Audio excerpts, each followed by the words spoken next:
Bismillah, pokok materi yang saya akan bahas kali ini yaitu The Astronom, Al-Tusi, dan Al-Kasi. Yang kedua, The Ascension Chinese Nine. Yang ketiga, Later Chinese Mathematical World. Abu Ja'far Muhammad Ibnu Al-Hasan Al-Tusi, lebih dikenal dengan Nasaruddin Al-Tusi. Dia adalah seorang ilmuwan Islam pertama yang ahli pada matematika dan astronomi pada tahun 1201 sampai 1274 di Persia pada abad ke-13. Di salah satu periode paling kacau dalam sejarah Islam. Mengapa dikatakan paling kacau? Karena pada zaman itu pasukan Mongol yang dipimpin oleh Genghis Khan telah menyapu Asia Tengah dan Eropa Timur. Nah, pada saat itu waktu untuk sholat yaitu adalah matahari terbit, siang-siang, terbenam, dan sore, dihitung dari arah ketinggian matahari. Nah, setelah Hulukan berhasil mengalahkan benteng pasukan Mongol, ia kemudian menjadikan Al-Tusi sebagai penasihat ilmiahnya. Karena posisinya itu dan minat yang besar tentang astronomi, Al-Tusi membangun sebuah observatorium yang berada di Merakha. Observatorium tersebut diberi nama International Penelitian Laboratorium Astronomi. Pada masa itu, observatorium tersebut merupakan salah satu observatorium yang paling bergengsi, dikarenakan dia terletak di ketinggian barat Merakha, sudut barat laut dari Iran, dan merupakan bangunan yang berbentuk setengah bola berwarna putih, yang terdiri dari serangkaian bangunan berukuran lebar 150 meter dan panjangnya 350 meter dengan ciri khas kubah yang memungkinkan sinar matahari untuk memasukinya. Selama 12 tahun, Al-Tusi dan para astronom dari Cina melakukan pengamatan dan penelitian. Dia berhasil membuat satu set tabel yang berisi tabel astronomi untuk mengkalkulasikan posisi planet dan bintang-bintang.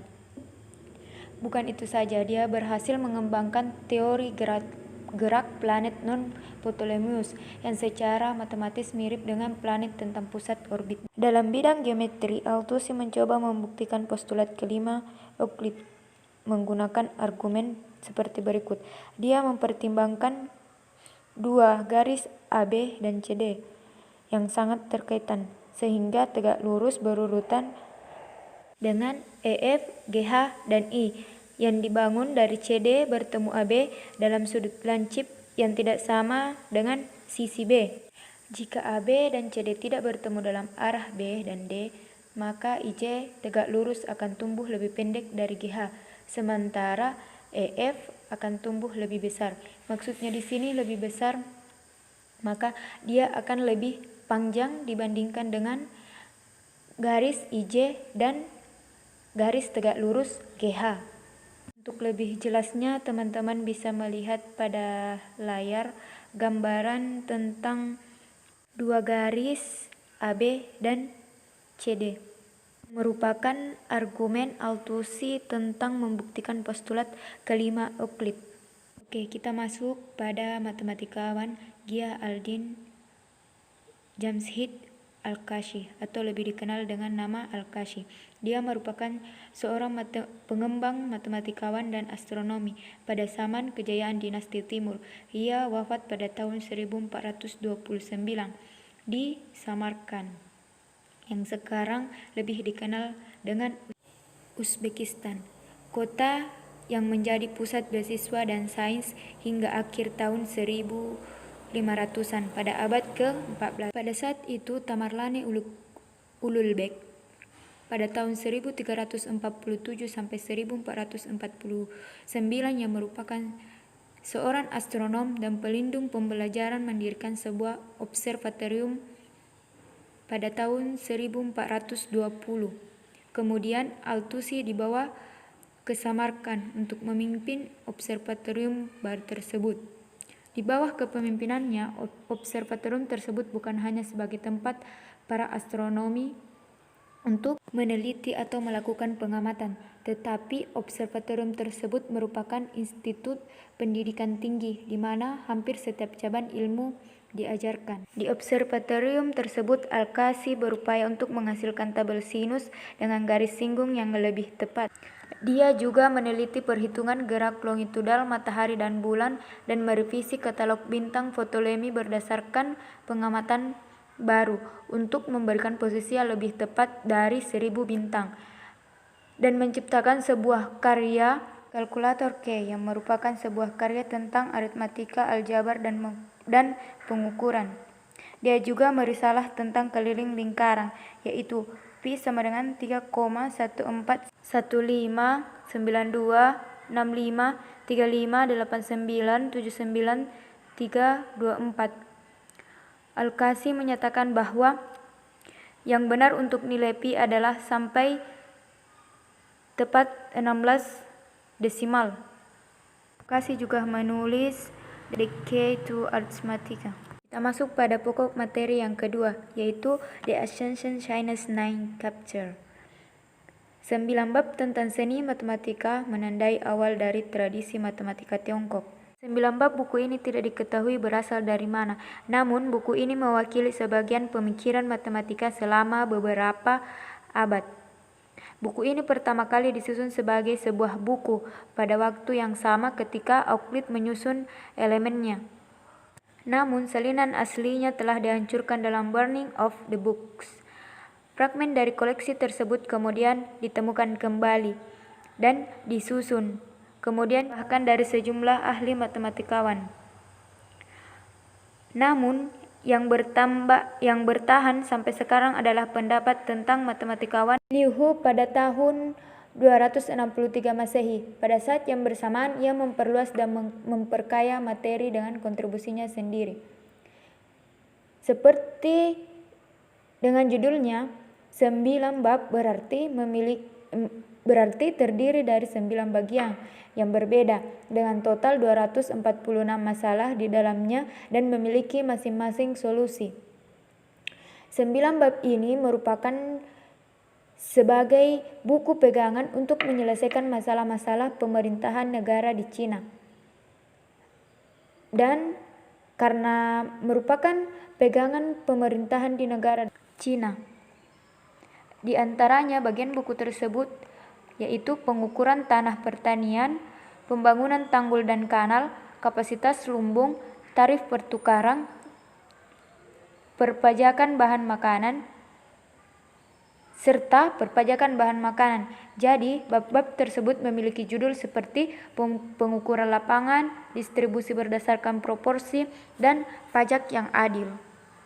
Orang Cina juga berusaha menghitung seakurat mungkin rasio keliling lingkaran dengan nilai Pi sama dengan 142 dibagi 45 atau 3,155 diperoleh oleh Wang Fen, yang merupakan perkiraan terbaik mereka pada abad ke-13.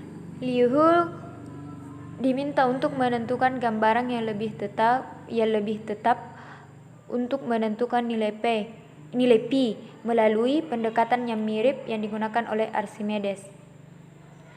Metode yang digunakan Liu Hu yaitu metode barunya dengan memotong lingkaran, menentukan keliling dengan menghitung keliling poligon tertulis, sedangkan Archimedes menggunakan poligon bertulis dan berbatas. Liu Hu memulai dengan melukiskan segi 6 biasa dalam lingkaran yang berjari-jari. Panjang S6 masing-masing sisi adalah jari-jari. Selanjutnya segi 6 diganti dengan dodekagon yang berisi 12 dengan S12 menunjukkan panjang sisi. Teman-teman yang lihat pada layar yaitu merupakan batang hitung. Orang Cina menggunakan pola susunan batang hitung atau papan di batang tulis, yaitu menggunakan 2 bentuk simbol yang ditetapkan secara vertikal dan horizontal, digunakan untuk masing-masing dari 9 digit bukan 0 dalam bilangan tertentu. Bentuk simbol digit akan berubah tergantung nilai tempat dan setiap digitnya. Selain menulis komentar tentang buku 9 bab, Liu Hu juga membuat manual matematika pulau laut yang lebih pendek. Kita masuk pada pokok materi yang ketiga, yaitu Later Chinese Mathematical World. Pada abad ke-13 merupakan abad yang dianggap sebagai titik tertinggi dalam perkembangan matematika tradisional Cina. Pada bagian awal, pada abad ke-13, Cina mulai mengalami serangan pertama oleh tentara Mongol dari Genghis Khan yang mengendalikan seluruh negeri pada tahun 1279. Salah satu tokoh terkemuka saat itu, Sheshun Shao, sekitar 1202 sampai 1261 yang menerbitkan Risalah Matematika.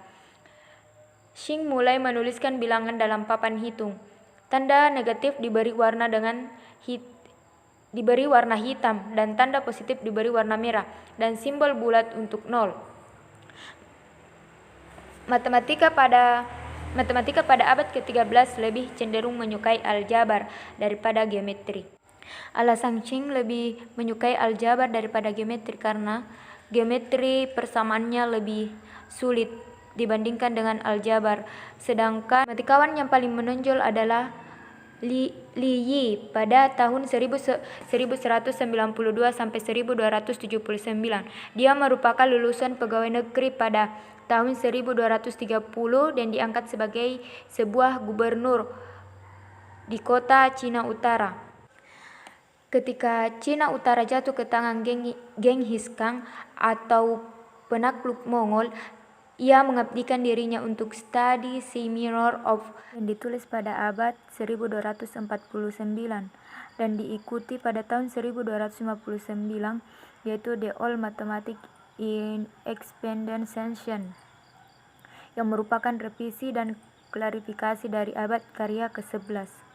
Li pada notasi matematika Cina adalah untuk menunjukkan besaran negatif dengan menggambarkan garis diagonal melalui digit terakhir dari bilangan tersebut.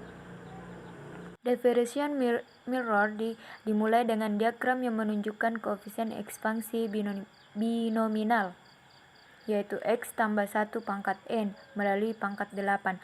Susunan segitiga dikenal dengan segitiga Pascal, dan karyanya juga ia berhasil menemukan aturan tentang jumlah tumpukan bola yang disusun sedemikian rupa sehingga membentuk segitiga, piramida, kerucut, dan lainnya. Di antaranya yang dia bahas adalah 1 tambah 2 tambah 3 tambah N sama dengan N dalam kurun N tambah 1 per 2 sampai seterusnya. Namun pada abad ke-14 dan seterusnya, aktivitas matematikawan Cina mengalami penurunan drastis. Pencapaian matematikawan yang di masa lalu hampir semua terlupakan. Tidak jelas apakah ini kurangnya simbolisme yang memadai, atau penggunaan papan hitung dan sempoa yang belum mengakar, atau kegagalan penulisan sebelumnya dalam berbagai tahap perhitungan atau metode yang mereka gunakan. Pada akhir abad ke-16, matematikawan barat diperkenalkan masuk ke Cina oleh misioner Eropa. Salah satu Yesuit pertama tiba adalah seorang Italia yang bernama Matteo Ricci pada tahun 1537 sampai 1607. Dibantu oleh penobat terpelajar, Ricci mengeluarkan sejumlah terjemahan risalah matematika Eropa. Yang paling signifikan adalah versi bahasa Mandarin dari 6 buku pertama dari Euclid Elements, dibuat pada tahun 1601. Risalah yang kedua yang dikeluarkan oleh Ricci yaitu A First Textbook in Geometry. Buku ini tidak memiliki tandingan dalam tradisi matematika Cina. Pada tahun 1500